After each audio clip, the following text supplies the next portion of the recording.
Hey guys, so today I'll be going over how to manage food waste in your restaurant, cafe, or catering business. Now, there's a couple rules of thumbs in the world of food and beverage. First being, if there's time to lean, there's time to clean, meaning you should never have any wasted time where anyone's just standing around. You don't need to watch water boil, quite literally. You can be cleaning, you can be prepping, you can get anything else mise en place. Get the next dish ready to go, get everything just ready, right?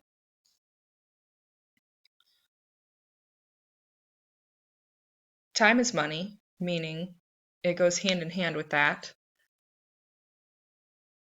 Everything's on the clock in this business, so you need to be ready to roll no matter what. You need to hold yourself accountable and keep on time, because if you're late to an event, you might have a client that asks for a partial refund.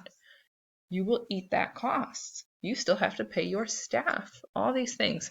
And the biggest rule here, I think, is food really is precious. When we're at home, we usually have that bag of spinach or whatever in the back of the crisper, right? It always spoils. You always have good intentions for that bag of spinach and bag of kale. It always goes right in the trash. Now you, day to day, it's not going to impact you too much. That's a couple pounds in the trash. Not great, not always a great feeling, but it's not going to make or break you. Food waste in the restaurant industry, though, if it gets out of line, it can make or break you. If you have a whole case of tomatoes that you throw in the trash, if you have your profit margin set too low, it could make you operate at cost for having to throw cases away, for having to throw bottles away. If you bust a case of champagne, you can't charge your client 2 times for it. That was your error. And you're eating that cost. And that could be your whole profit margin to reorder another case of champagne. So there's a couple of different ways you can do this. This is one, be careful, teamwork.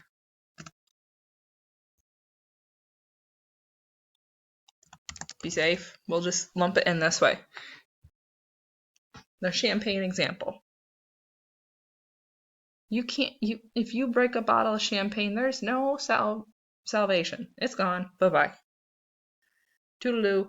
If too much glass goes everywhere, it could get into other things, and then, you know what? Bust a box of champagne near a case of produce, you're throwing that away. You can just rinse it, but you can't serve that to people knowing there might be glass, dust, or shards hidden in there. You can't. You're getting rid of all of it. So be careful. Is first. Accidents happen. Accidents happen everywhere. Everyone has a Butterfinger moment and drops a bottle or glass or something. But watch what you're doing. Watch how you're holding things. Be present. Be mindful. If something is too heavy for you, or you're having just trouble in general, teamwork. Go get someone to help you move it. If you physically cannot lift a case of something, don't push yourself to try to do it and risk breaking it, hurting yourself, all these things. And just be safe. Don't try to do the elementary strong kid thing where we all try to be the strongest kid in the class and carry as many chairs as possible for the teacher. Do things in a way that, you know what, if you have to take an extra trip, do it, if that avoids you breaking or ruining or mashing something. If you're carrying loaves of bread for something, don't stack it up in your arms so it's almost cartoonish and you end up smashing loaves and then you can't use them, because people eat with their eyes. You could still use it for something else, and we'll get to that, but if you don't have something coming up where you could use it, and you have to throw it away and buy more, again, the cost for that day goes up. Second bit, reuse. When safe.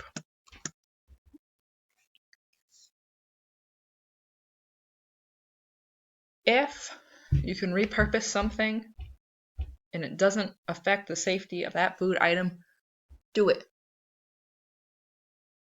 If you have unused beer, champagne, whatever that's closed, save it for the next event. If you bought too much bread and you're gonna make some stuffing, use it. If you have veggie scraps, use it to make veggie broth. All these little things to get more use out of your initial purchase helps save later. But be mindful of it. Thinking of mindful ordering. This is why I really press, and go watch the video if you haven't seen it, really press using Choco or another system for ordering. You need to establish what your case on hand should always be, how much you're going to use for any particular dish or event, and really don't try to exceed that. It's always good to have a little extra something on hand, but not to the point where you're going to be throwing stuff away.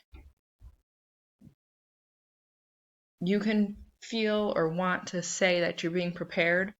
It doesn't do you any good if it all spoils. If you have cases of produce and cheeses and milks that go all in the trash, you can't reuse spoiled things. You can reuse scraps. You can reuse leftovers. You cannot reuse spoilage. So, if you're anticipating a big event coming up, sometimes you have to gamble with it. But if you're just trying to keep stuff on the shelves, keep it at par.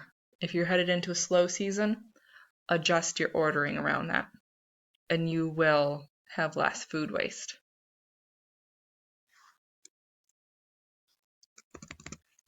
But why? Why is it important?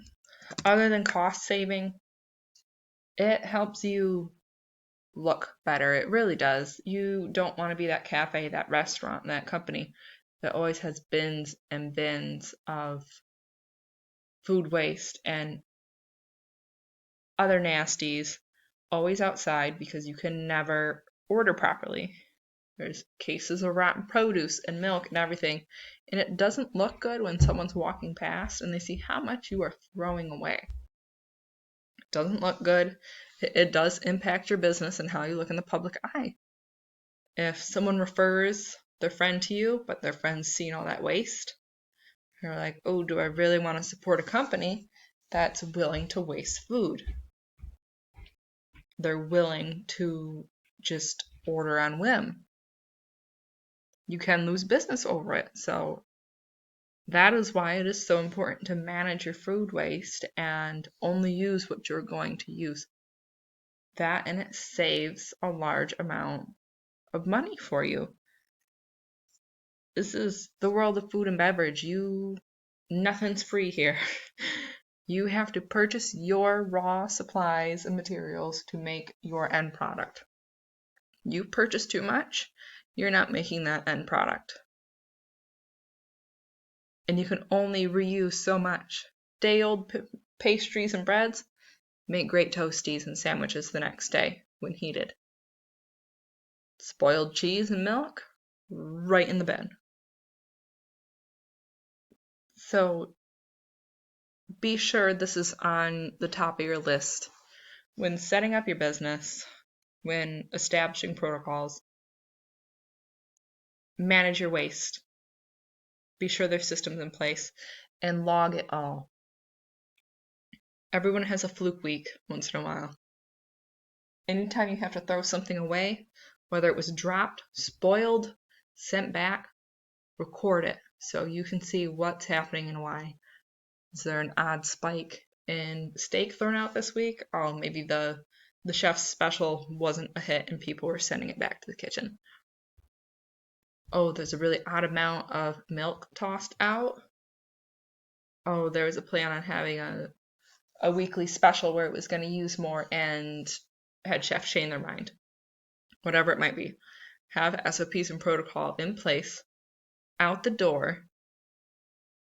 So managing waste and your stock is one of the first things you have a firm hold of. Among anything else, establish your cost control point, establish your waste.